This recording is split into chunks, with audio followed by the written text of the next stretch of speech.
Students, जैसा आप agriculture supervisor की तैयारी कर रहे हो और अभी तक आपको सिलेबस नहीं पता है, तो ये वीडियो आपके लिए बहुत खास होने वाला है। क्योंकि जब तक आपको रास्ता नहीं पता होगा, आप कितने भी तेज दौड़ने वाले हों, मंजिल तक नहीं पहुंच सकते। ऐसी ही कुछ कहानी होती है सिलेबस की। सिलेबस वो रास्ता है जो आपको सरकारी नौकरी की मंजिल तक पहुंचाता है। और हमारे बहुत सारे स्टूडेंट्स ऐसे होते हैं जिनको सिलेबस के बारे में ही पता नहीं होता। तैयारी हम किसी भी एग्ज़ाम की शुरू कर रहे हों, शुरू करने से पहले सबसे इम्पोर्टेंट चीज़ है सिलेबस का पता होना। सिलेबस आपको जितने क्लियर तरीके से पता होगा, आप अपनी तैयारी को उतनी ही अच्छे तरीके से बेहतर बना सकते हो। तो चलिए आज हम बात करते हैं एग्रीकल्चर सुपरवाइजर के विस्तृत सिलेबस के बारे में। मैं बारीकी बारीकी जो भी चीज़ें होंगी सारी चीज़ों को आपके साथ में डिस्कस करूँगा। चलिए सबसे पहले मैं आपको बता दूं, जनरली एग्रीकल्चर सुपरवाइजर का जो पैटर्न होता है उसमें किस प्रकार से हम लोगों को सवाल पूछे जाते हैं। बेसिकली हमें पता है एग्रीकल्चर सुपरवाइजर में 3 सब्जेक्ट आते हैं हमारे। एक तो मैं अगर बात करूँ एग्रीकल्चर, एक में अगर बात करूँ राजस्थान जी के, और एक में अगर बात करूँ तो जनरल हिंदी। एग्रीकल्चर के टोटल हमें 60 प्रश्न आते हैं और हिंदी के हमें 15 क्वेश्चन आते हैं, जीके के हमें 25 क्वेश्चन आते हैं।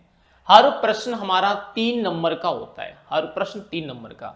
इन टोटल हमें 100 प्रश्न पूछे जाते हैं और वो 300 नंबर का हमारा पूर्णांक होता है। पेपर हमारा 2 घंटे का होता है।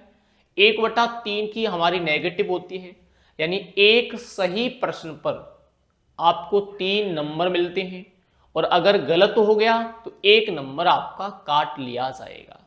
अब अगर मैं एग्रीकल्चर की बात करूं तो एग्रीकल्चर को हम 3 पोर्शन में डिवाइड कर लेते हैं, 3 भागों में।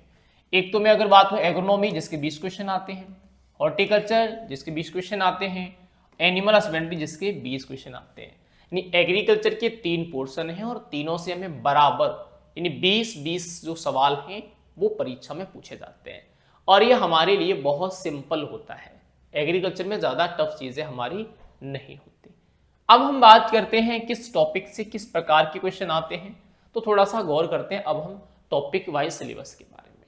सबसे पहले मैं बात करूंगा शस्य विज्ञान के बारे में। ध्यान रखना, शस्य विज्ञान या एग्रोनॉमी के बारे में। अब यहाँ पर इंपॉर्टेंट चीज़ क्या है, मैंने जो ये सिलेबस लिया है वो 11th और 12th की बुक को बांट करके लिया है। आपको भी पता है एग्रीकल्चर जो हम 11th और 12th में पढ़ करके आ रहे हैं वही हमें सुपरवाइजर में आती है, तो क्यों ना हम उसको उसी आधार पर सिलेबस को बांटें ताकि हम अपनी एनसीईआरटी से सिलेबस को कवर कर सकें।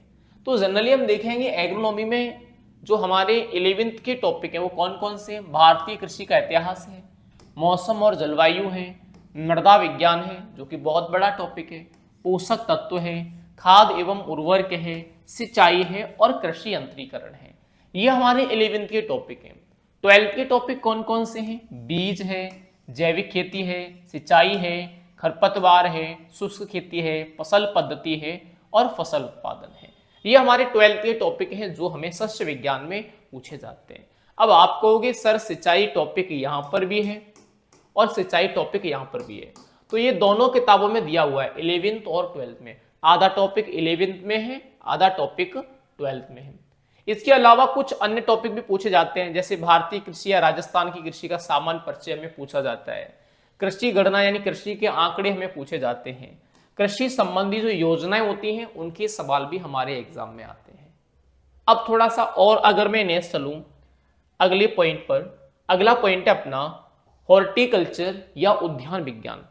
सेम तरीके से मैंने उद्यान विज्ञान के टॉपिक को डिवाइड किया है। आप लोग देख रहे होंगे 11th में सबसे पहला चैप्टर क्या है, उद्यान विज्ञान का महत्व। फिर क्या है, पौधशाला, अलंकृत बागवानी, सब्जियों का अध्ययन, फूलों का अध्ययन और औषधियों का अध्ययन। ये हमारे 11th में दिए हुए हैं। 12th में क्या क्या है, फलोत्पादन की वर्तमान स्थिति और महत्व, उसके बाद में पादप प्रवर्धन, फिर फलोद्यान स्थापना, फिर अफलन के कारण एवं निवारण, फिर परिरक्षण और उसके बाद में फलोत्पादन। ये टॉपिक हमारे 12th में दिए हुए हैं। हॉर्टिकल्चर एग्रोनॉमी की अपेक्षा काफी सरल है, एग्रोनॉमी की अपेक्षा हॉर्टिकल्चर काफी सरल है और टॉपिक भी हमारे कम हैं और सेलेक्टेड हैं और छोटे भी हैं। तो ये हमारे 11th और 12th दोनों के टॉपिक हो गए हॉर्टिकल्चर के। थोड़ा सा अगर मैं और आगे बात करूं तो आगे पॉइंट है अपने एनिमल हस्बेंड्री। सबसे सरल एग्रीकल्चर के हमारे 3 पोर्शन थे, एग्रोनॉमी, हॉर्टिकल्चर, एनिमल हस्बेंड्री। सबसे सरल हमारा एनिमल हस्बेंड्री का पोर्शन है। उसके बाद दूसरा आता है हॉर्टिकल्चर, सबसे टफ आता है आपका एग्रोनॉमी। जनरली अगर मैं हॉर्टिकल्चर की बात करूं एनिमल हस्बेंड्री की, तो यहां से कुछ इस प्रकार के सवाल हमें 11th और 12th में आते हैं। जनरली 11th का सबसे पहला टॉपिक पशुधन का महत्व, दूसरा पशुधन प्रबंधन, जहां पशु का चुनाव, आयु ज्ञात करना, पशु पोषण, स्वास्थ्य, आवास, प्रजनन और सामान्य प्रबंधन, ये सारी चीजें हम 11th से पढ़ के आते हैं।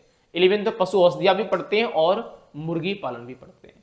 फिर 12th के पशुपालन के कौन कौन से टॉपिक हैं, दूध एवं दुग्ध उत्पाद, पशु नस्ल और पशु रोग, ये हमारे 12th के टॉपिक हैं। इनके अलावा भी कुछ पॉइंट ऐसे हैं जिनके सवाल हमें पूछे जाते हैं। जैसे मैं बात करूं पशु विकास की योजना, दुग्ध विकास की योजना, अपशिष्ट प्रबंधन, पशु गणना और पशु संस्थान, इनके टॉपिकों के सवाल भी हमें पूछे जाते हैं। और ऐसा नहीं है, हर साल यहां से सवाल हमें पूछा जाता है। ये हमारे एग्रीकल्चर के तीनों पोर्शन कंप्लीट हुए, हॉर्टिकल्चर, एग्रोनॉमी और एनिमल हस्बेंड्री।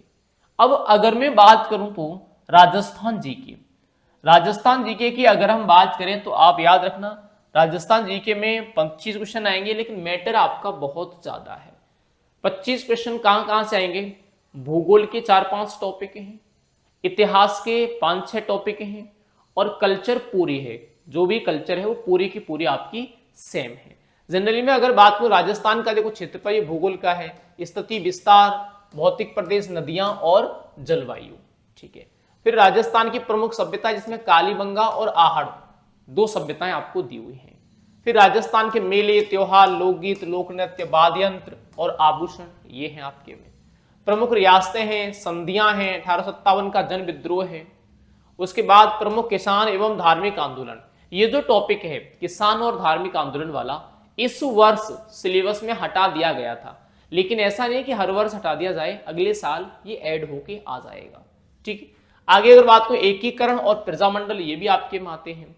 राजस्थान की चित्रकला शैली आती है, हस्तशिल्प आता है, लोक देवी और देवता भी आते हैं। उसके बाद में अगर बात करूं राजस्थान की संस्कृति और विरासत, परंपरा, राजस्थान की स्थापत्य कला, ठीक है। फिर राजस्थान की प्रमुख बोलियां और कृतियां, इसका पॉइंट भी आता है आपको।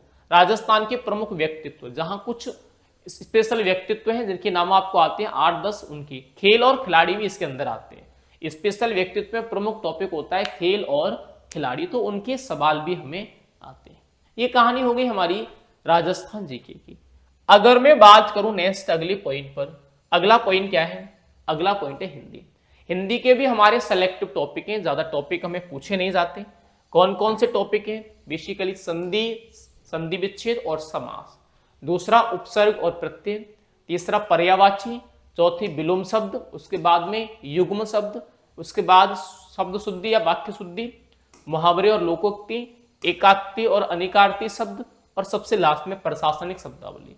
प्रशासनिक शब्दावली का एक क्वेश्चन आना तय है, हर साल पूछा जाता है। तो ये आपका कंप्लीट सिलेबस हो गया एग्रीकल्चर सुपरवाइजर का। इस सिलेबस को कौन सी बुक से कंप्लीट करना है तो वो मैं पहले बता चुका हूं आपको एक वीडियो डाल करके, वहां से आप लोग पूरा सिलेबस कंप्लीट कर सकते हो। और अगर ऑनलाइन कोर्स की तलाश में है तो आपको पता होगा बेहतर और बेसिकली बिना रटने वाला जो कंटेंट है वो आपको सीधा हिमायर ऐप पे मिलेगा। तो आप प्ले स्टोर पर जाइए, हिमायर ऐप डाउनलोड कीजिए और वहां से अपना मनपसंद कोर्स ज्वाइन कीजिए। थैंक यू, मिलते हैं आगे।